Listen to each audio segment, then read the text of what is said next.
성경 말씀 요한이서 1장 7절에서 13절입니다. 미혹하는 자가 많이 세상에 나왔나니 이는 예수 그리스도께서 육체로 임하심을 부인하는 자라. 이것이 미혹하는 자요 즉 그리스도니 너희는 너희를 삼가 우리의 일한 것을 잃지 말고 오직 온전한 상을 얻으리라. 지내쳐 그리스도 교훈 안에 거하지 아니하는 자마다 하나님을 모시지 못하되 교훈 안에 거하는 이 사람이 아버지와 아들을 모시느니라. 누구든지 이 교훈을 가지지 않고 너에게 나아가거든 그를 집에 들이지도 말고 인사도 말라. 그에게 인사하는 자는 그 악한 일에 참여하는 자임이니라. 내가 너에게 쓸 것이 많으나 종이와 목으로 쓰기를 원치 아니하고 오히려 너희에게 가서 면대하여 말하려 하니 이는 너희 기쁨이 충만케 하려 함이라. 택하심을 입은 내 자매의 자녀가 내게 문안하니라. 아멘. 특별히 요한 1서, 요한 2서, 요한 3서는 사도 요한이 교회에 보낸 편지인데 그때 당시 교회가 무슨 문제가 있었냐면은 거짓 교사, 오늘 우리로 말하면 이단의 문제가 있었습니다. 오늘 우리가 요한 2서 7절을 보면은 미혹하는 자가 많이 세상에 나왔나니 그랬어요. 근데 이 미혹하는 자가 어떤 사람이냐라고 말을 했을 때 이는 예수 그리스도께서 육체로 임하심을 부인하는 자라. 이것이 미혹하는 자요 적 그리스도다. 이렇게 표현을 했어요. 그러니까 미혹하는 자하고 적 그리스도는 같은 말인데 이 사람들이 어떤 말을 하냐면은 예수께서 육체로 오신 것을 부인한다. 이렇게 표현을 했어요. 예수님이 육체로 오신 것을 부인한다는 것은 엄청난 사건이에요. 첫 번째, 예수님이 동정녀 마리아에게서 탄생한 것을 부인하는, 바로 예수님이 마리아에게서 육체로 탄생했는데 성령으로 잉태해서 이 땅에 오셨는데 이것을 부인하는 사건이 되는 것이고, 또 예수님이 육체로 오신 것을 부인한다는 것은 예수님께서 십자가 위에서 그 육체의 물과 피를 흘려서 죽은 그것을 부인하는 그런 현상이 되게 되는 거죠. 그래서 이것을 미혹하는 자요 적 그리스도라라고 표현을 했습니다. 자, 그런데 사도 요한은 요한 1서 2장 19절에 보면은 이 부분에 대해서 적 그리스도라는 단어를 요한 2서에도 한 번을 기록했고 요한 1서에서도 한 번을 기록했거든요. 그런데 요한 1서 2장 18절과 19절에 보면 이 사람들이 어떤 사람이냐 하면은 자, 2장 18절과 19절을 제가 읽어보겠습니다. 아이들아, 이것이 마지막 때라. 적 그리스도가 이르겠다함을 너희가 들은 것과 같이 지금도 많은 적 그리스도가 일어났으니 이러므로 우리가 마지막 때인 줄 알아노라. 저희가 우리에게서 나갔으나 우리에게 속하지 아니하였나니 만일 우리에게 속하였다면 우리와 함께 거하였으려니와 저희가 나간 것은 다 우리에게 속하지 아니함을 나타내려 함이니라. 즉 여기서도 적 그리스도가 많이 나타났다 이렇게 표현을 했죠. 그런데 19절에 중요한 것은 저희가 우리에게서 나갔으니 그랬어요. 그러면은 저희는 누구냐면은 적 그리스도고 미혹하는 사람들인데 그때 당시 거짓 교사, 적 그리스도, 미혹하는 사람들인데 저희가 우리에게서 나갔다 그 말은 여기서 우리는 무엇을 표현하냐면은 교회를 표현합니다. 그러니까 적 그리스도가 그 다음에 거짓 교사들이 한때는 교회에 들어와서 이렇게 혼란을 일으켰지만 결국은 어떻게 됐다는 게 진리 앞에서 이겨내지 못하고 나갔어요. 이 나간 사람들이 그냥 흩어져서 그냥 자기들끼리만 했으면 문제가 안 되는데 이 사람들이 무슨 일을 하게 됐냐면은 믿는 사람들의 가정들을 방문하면서 그 사람들의 신앙을 흔들고 있었다라는 거예요. 그래서 사도 요한이 오늘 단호하게 말씀하는 것이 무슨 말씀이냐 하면은 10절에 이제 다시 요한 2서 1장 10절에 보면 누구든지 이 교훈을 가지지 않고 너희에게 나아가거든 그를 집에 들이지도 말고 인사도 말라. 그에게 인사하는 자는 그 악한 일에 참여하는 자임이니라. 이렇게 표현을 했다는 거예요.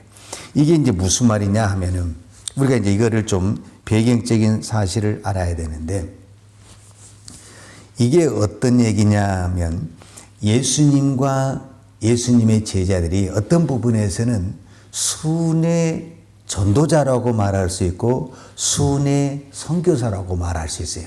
그러니까 예수님이 어느 한 지역에서는가 그 지역을 여러 군데를 돌아다니면서 하나님의 복음을 증거를 했어요.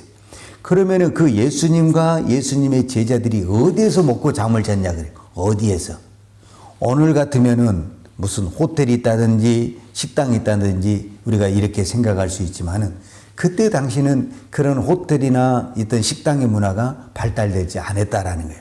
그럼 대부분이 예수님과 예수님의 제자들이 어디에서 먹었냐면은 예수님의 제자는 아니지만 예수님의 말을 따르고 그들을 신정하는 그 신자들의 우리로 말하면 성도들의 가정에 가서 먹고 잠을 잤다라는 거예요. 그리고 성도들은 자기 집에 예수님이 오신 것을 가지고 극진히 자기들이 대우할 수 있는 최대한 것을 가지고 대우를 했다라는 거예요. 그런데 이 거짓 교사들이 지금 그것을 한다라는 거예요. 그러니까 이제 무엇을 우리가 보면 이것을 알 수가 있냐면은 마태복음 8장에 보게 되면은 어떤 사건이 나오냐면은 예수님이 어느 날 베드로의 집에를 가게 돼요. 그런데 베드로의 집에를 갔는데 그때 베드로의 장모가 열병으로 앓아서 병이 있어서 누워 있었어요. 그때 예수님이 베드로의 장모의 병을 고쳐주거든요. 그것은 무엇을 말해주고 있냐면은 베드로의 장모가 병이 들었기 때문에 우리로 말하자면 예수님의 신방을 갖다 그런 개념이 아니라 그때 당시 베드로의 그 집에서 예수님을 초대를 했다든지 아니면 예수님을 모시게 됐다라는 거예요. 그래서 예수님이 거기를 가게 됐는데 거기서 아픈 사람을 치료해 줬다라는 표현을 하고 있는 거죠. 그러니까 이거를 이제 좀 더 구체적으로 보게 되면은 마태복음 10장과 그 다음에 누가복음 10장에 보면 이런 사건이 있는데 마태복음 10장에서는 무슨 사건이 나오냐면 예수님의 12명의 제자 이름이 나와요. 그리고 누가복음 10장에서는 70인명의 제자가 나와요. 그런데 똑같이 예수님이 말씀을 해요. 마태복음 10장에 보면은 예수님께서 12명의 제자를 뽑은 다음에 두 명씩 파송을 해요. 쉽게 말하자면 전도하고 그 다음에 복음을 전하라는 거죠. 내가 너에게 전한 복음을 전하라는 거죠. 그래서 그 두 사람들이 복음을 전하러 다니는데 그때 예수님이 뭐라고 말을 하냐면은 11절과 마태복음 10장 11절과 12절에 보면은 아무 성이나 촌에 들어가든지 그 중에 합당한 자를 찾아내어 너희 떠나기까지 거기서 머물라. 또 그 집에 들어가면서 평안하기를 빌라. 그러니까 어느 성에 들어가면은 어디를 들어가게 되냐면 자기를 받아들이고 믿는 자의 집에 들어가서 거기서 먹고 자고 하면서 복음을 전했다라는 거예요.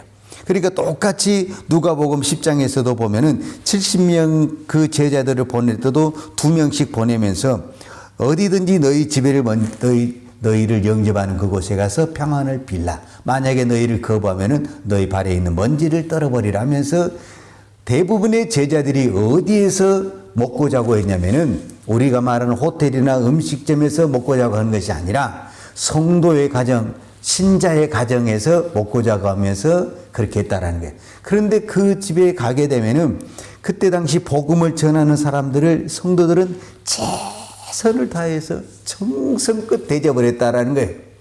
그런데 이것을 누가 파악을 했냐면 거짓 교사들이 해가지고 거짓 교사들이 가서 자기들이 예수님의 제자인 척, 예수님의 사도인 척 하면서 막 이상한 소리 하니까 분명히 예수 말은 한 것 같은 게 성도들은 잘 모르는 거예요. 그러니까 이 사람들이 예수님의 사도인 줄 알고 극진히 대접을 하니까 그들에게는 메시지는 없고 대접받는 것에 그냥 눈에 얻어가지고 이 집 저 집 다니면서 먹고 다니면서 쉽게 말하자면은 많은 문제를 일으키게 됐다라는 거예요.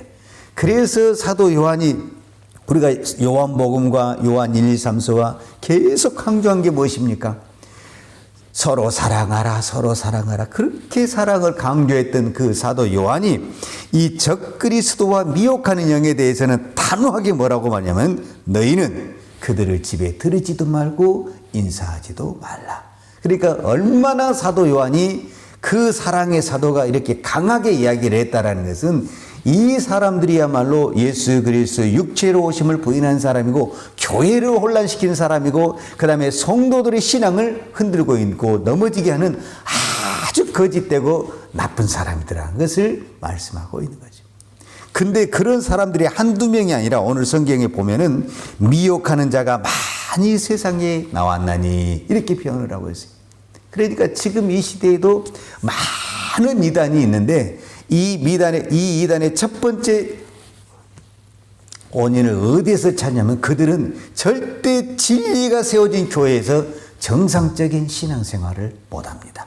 그래서 요한일서 2장 19절에 보면 그들이 저희가 우리에게서 나갔으니 이런 표현은 그들은 교회 안에 들어올 수가 없는, 그래서 항상 교회 밖에서 자기들끼리 자기의 어떤 주장을 가지고 이야기를 하는데 이게 교회 밖의 사람이라는 게, 그러니까 이단은 절대 교회 안에 들어올 수가 없다는, 진리로 세워진 이 교회 안에는 교회를 들어올 수가 없고 나가게 돼 있다. 그래서 오늘 저희들이 여기서 또 한 가지 깨달을 수 있는 것은 무엇이냐면 우리가 어떻게 이 미혹하는 영을, 이 적그리스도를, 이단을 이 시대에 판을 치고 있는데 어떻게 그것을 이길 수가 있느냐? 방법은 하나밖에 없어요. 진리로 이길 수가 있습니다. 그래서 오늘 저와 여러분이 또 사도 요한이 그렇게 강조한 것은 너희가 진리 안에 거해야 한다, 예수 안에 거해야 한다, 말씀 안에 거해야 된다 강조하고 또 강조한 것은 그렇지 아니하게 되면은 우리가 어떻게 되냐? 미혹하는 영에 끌려가게 된다. 그리고 적그리스도 이단을 물리칠 수가 없다. 이것을 사도 요한이 강조하고 있는 것입니다. 우리가 요한복음 8장 32절에 잘 아는 말씀, 진리를 알지니 진리가 너희를 자유케 하리라 이렇게 말씀하셨거든요. 이거는 예수님이 직접 말씀하신 거죠. 그런데 이 말씀을 하시기 전에 예수님이 요한복음 8장 31절에 이 말씀을 하세요. 그러므로 예수께서 자기를 믿는 유대인들에게 이르되 너희가 내 말에 거하면 참 내 제자가 되고 그래요. 그러니까 너희가 내 말 안에 거하면, 내 말에 거하면 참 내 제자가 되고, 그러니까 참 제자가 된다라는 것은 예수님의 말씀이 우리 안에 거해야 되는 거예요. 우리가 예수님의 말씀 안에 거해야 되는 거예요. 그랬을 때 우리가 참 제자가 되고 진리 안에 거하게 되는 거죠. 그런데 거짓 교사와 미혹하는 자와 적그리스도는 절대로 예수님의 말씀 안에 거할 수가 없죠. 진리 안에 거할 수가 없죠. 그래서 그들은 자기들 스스로가 저희가 나갔으니, 저희가 우리에게서 나갔으니, 저희가 교회에서 나갔으니, 왜 나가냐? 진리 안에 들어올 수가 없다라는 거예요. 그래서 이 시대에 아무리 적그리스도가 많고 거짓 교사가 많고 이단이 많아도 그것을 이길 수 있는 것은 세상의 어떤 힘이 아닙니다. 지식도 아닙니다. 진리만이 그것을 이겨낼 수가 있습니다. 그래서 오늘 또 우리가 진리의 안에 거하고 진리대로 우리가 신앙생활을 하게 되면 거짓 교사는 우리 안에 들어올 수도 없고 우리를 이길 수가 없습니다. 왜? 진리 대신 말씀이, 진리 대신 예수 그리스도가 우리 안에 있기 때문에 적그리스도나 미혹하는 영이 우리의 신앙을, 우리의 교회를 흔들 수가 없다라는 겁니다. 세상이 혼탁할수록 우리는 더 진리를 붙들고 진리 안에 거할 때 어둠의 세력과 미혹하는 영과 적그리스도와 이단을 이겨낼 줄로 믿습니다. 기도하겠습니다. 하나님 아버지 감사합니다. 오늘도 저희들을 교회 안으로 불러주시니 감사합니다. 진리 안으로 불러주시니 감사합니다. 오늘도 우리가 교회 안에 거하게 된 것을 감사합니다. 진리 안에 거하게 된 것을 감사합니다. 하나님, 이 종말이 가까울수록 미혹하는 자가 많고 거짓 교사가 많고 적그리스도가 많이 있는데 이럴 때일수록 우리가 흔들리지 아니하고 이럴 때일수록 더 진리를 붙들고 교회 안에 거하는, 믿음 안에 거하는, 주의 말씀 안에 거하는 성도와 우리의 신앙이 되게 하여 주옵소서. 하나님, 특별히 이 마지막 시대에 많은 이단들이 판을 치고 있습니다. 하나님, 정말 혼탁한 시대고 참 어려운 시기이지만 이럴 때일수록 우리가 더 깨어 기도하게 하시고 진리를 붙들게 하시고 진리의 말씀을 붙들고 이 어둠의 세력과 미혹의 영과 거짓의 영을 물리칠 수 있는 은혜와 능력을 허락하여 주옵소서. 또 참으로 안타까운 것은 또 어둠에 빠져서 헤매이는 영혼들이 너무너무 많이 있습니다. 한때는 어쩌면 우리와 같은 신앙생활을 했고 한 교회를 섬겼던 사람들이 미혹의 영에 빠져서 너무너무 많은 고통과 상처를 받는 사람들이 참 많이 있습니다. 하나님, 그 영혼을 불쌍히 여겨주시고 하루빨리 그 미혹의 영과 세상의 그 거짓 영에서 빠져나와서 참 진리를 붙들고 진리 안에 거하는 하나님의 자녀가 되도록 주여 궁히 여겨주시고 인도하여 주시기를 원합니다. 오늘도 이 땅에 하나님의 교회를 위해서 기도합니다. 하나님, 마지막 때가 될수록 약한 어둠 수마귀는 이 교회를 흔들고 교회를 위협하는 세력들이 많이 있습니다. 이럴수록 저희들이 깨어서 믿음에 바로 서서 교회를 지키고 성도를 지키는 믿음의 용사 군사들이 되게 하여 주옵소서. 오늘도 이 새벽에 간절히 기도할 때 하나님께서 그 간절한 기도, 믿음으로 한 기도를 주여 들으시고 응답하여 주옵소서. 오늘도 하나님 앞에 귀한 예물 드린 손길을 축복해 주시고 하나님, 우리의 헌신이, 우리의 이 믿음이 하나님의 나라와 하나님의 교회와 하나님의 성도를 든든히 세워가게 하여 주옵소서. 예수님의 이름으로 기도하였습니다. 아멘. 유아는 내게 복을 주시고 너를 지키시기를 원하며 유아는 그 얼굴로 내게 비추사 은혜 베푸시기를 원하며 유아는 그 얼굴을 내게로 향하여 드사 평강 주시기를 원하노라. 이제는 교회의 머리 되신 우리 주 예수 그리스도의 은혜와 독생자를 보내주신 아버지 하나님의 무한하신 사랑과 성령님의 풍성한 은혜가 오늘도 오직 진리의 말씀을 붙들고 진리 안에 거하며 믿음으로 살기를 원하는 사랑하는 죄종들 머리머리 이해와 이 나라의 민족과 한국 교회 위에 온 열방에 나가서 하나님의 복음을 증거하는 선교사님 이해와 사랑하는 주의 자녀들 머리머리 이해 이제부터 영원토록 함께 있을지어다. 아멘.